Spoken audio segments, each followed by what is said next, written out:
Canada deploys HMCS Winnipeg to support Operation Neon, while the Royal Canadian Navy ship completes the Northwest Passage journey for the first time since 1954. This is the Great White North Report.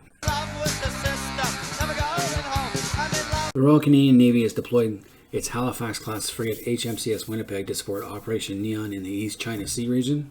And what this is a joint naval exercise in the Pacific. It's supposed to send a stark warning to China, which has been sending regular flights of fighters into Taiwanese airspace.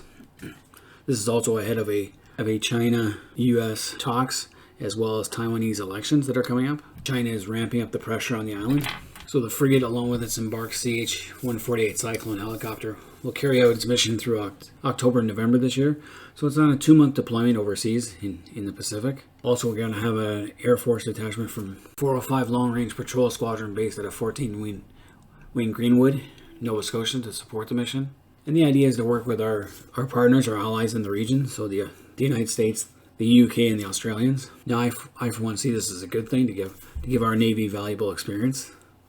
Unfortunately, we're sending outdated frigates on a major exercise, and it's also a decrease. 2 years ago, we had sent two of our frigates on a joint exercise off Hawaii in the biggest war games.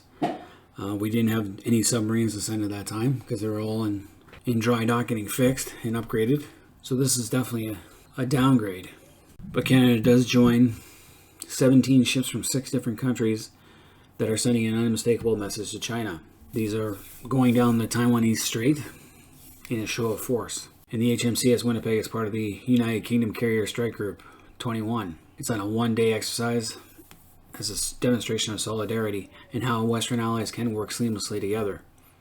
And we've been doing that for decades, since World War II. Now this exercise becomes a milestone because the Japanese have not possessed an aircraft carrier since World War II.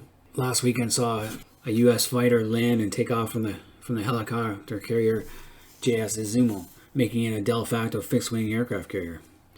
So the Japanese have finally entered the aircraft carrier race. And it was also the largest gathering of aircraft carriers in the Pacific in decades, because the British have not had an aircraft carrier in the Pacific for 2 decades, as they were rebuilding 2 super carriers that they've recently launched.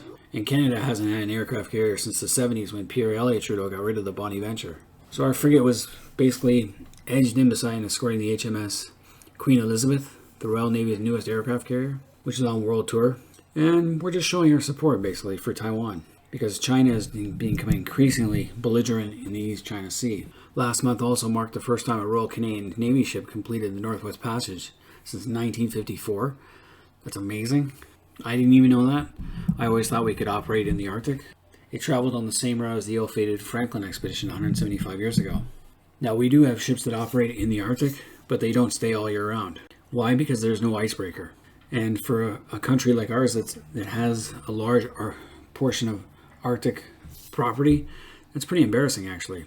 So our Navy ships, they navigate the Arctic, but they normally only spend a short time there each year, typically between the last 2 weeks of August and the first 2 weeks of September, because they aren't designed for ice. The Harry Dewolfe, which is one of our Arctic patrol ships, is specifically designed for Arctic waters. Unfortunately, these things are a little underarmed.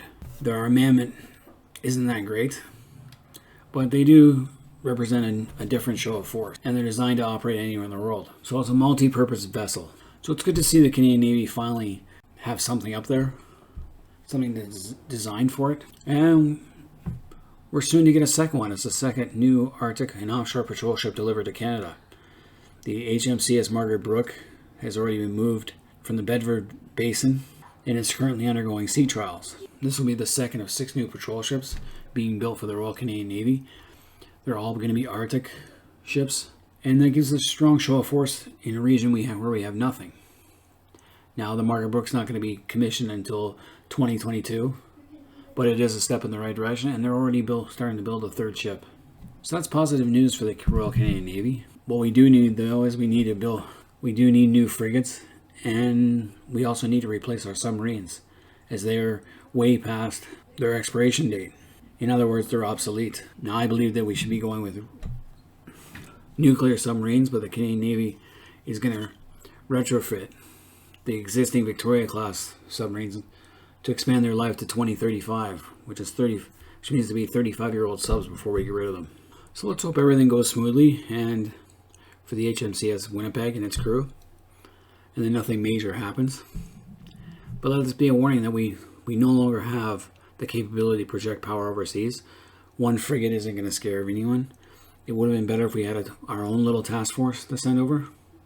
But with only 12 frigates in our entire Navy, risking one is a major concern. But I think it's time we ramped up our own Navy, started building more ships, and opening up more shipyards. Anyway, any Canadians out there, let me know what you guys think of the state of the Canadian Navy and whether it's a good thing or a bad thing that we should be rebuilding our ships. Leave comments in the comment section, hit the like button, subscribe if you're new to the channel, and until next time, this has been the Great White North Report.